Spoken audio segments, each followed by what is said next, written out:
যে 1400 বছর পরে, 1500 বছর পরে, 2000 বছর পরে, কিয়ামতের আগ পর্যন্ত মানুষ কি করবে কি করবে না, তাদের মাথার মধ্যে কি আসবে কি আসবে না, তাদের চিন্তা চেতনাটা কেমন হবে, তাদের মাথার চিন্তা চেতনা কেমন হবে, তাদের মন মানসিকতা কেমন হবে, সব আল্লাহ তাআলা জানেন বিদায় আল্লাহ তাআলা স্পষ্ট করে দিয়েছেন।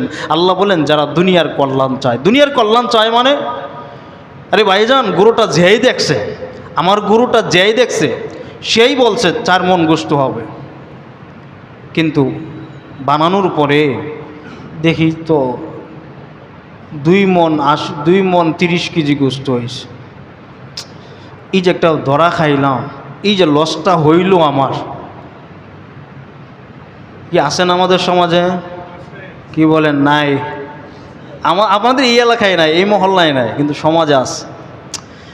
গুরুটা যেই দেখলো কিনার সময় সেই বলল 4 মণ গোশত হবে, কিন্তু জবাইয়ের পরে বানানোর পরে 3 মণ 30 কেজি, 2 মণ 30 কেজি গোশত হইল। আচ্ছা বলুন তো, এই যে একটা লস খাইলাম, এটা সহ্য করার মতো না। কোরবানি কি লস খাওয়ার কিছু বিষয় আছে? কোরবানিতে কি লস খাওয়ার কোনো জিনিস?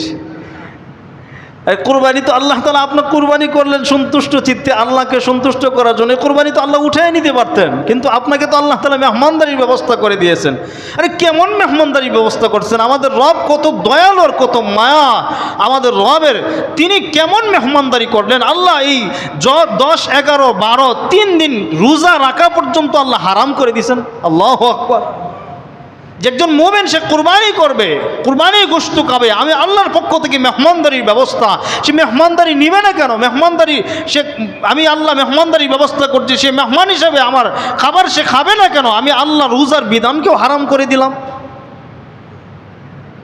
10, 11, 12 জিলহজ 3 দিন রোজা রাখা আল্লাহ হারাম করে দিয়েছেন আল্লাহর মেহমানদারি খাওয়ার জন্য।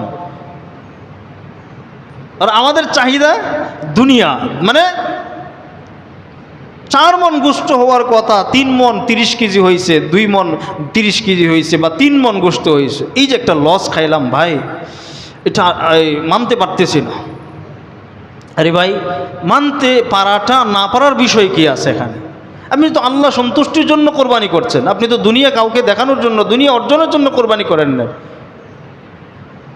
যদি আপনার কোরবানি দুনিয়া অর্জনের জন্য হয় তো আল্লাহ বলেন ওমা লাহু ফিল আখিরাতি মিন খালাক। আপনারা যদি মনের মধ্যে তামান্না এরকম থাকে, দিলের মধ্যে আকাঙ্ক্ষা এমন থাকে যে আমি আর 20 কেজি গোশত যদি বেশি পাইতাম তো আমার আরও অন্তত 4-5 মাস আমি চলতে পারতাম, গোশত কেনা লাগতো না, যদি তামান্নাটা এমন থাকে, আল্লাহ বলেন ওমা লাহু ফিল আখিরাতি মিন খালাক, তোমার জন্য পরকালে কিছুই নাই, কিছুই পাবা না। দুনিয়া যা পাইছো, দুনিয়া যা চাইছো এতটুকুনি সীমাবদ্ধ, শেষ।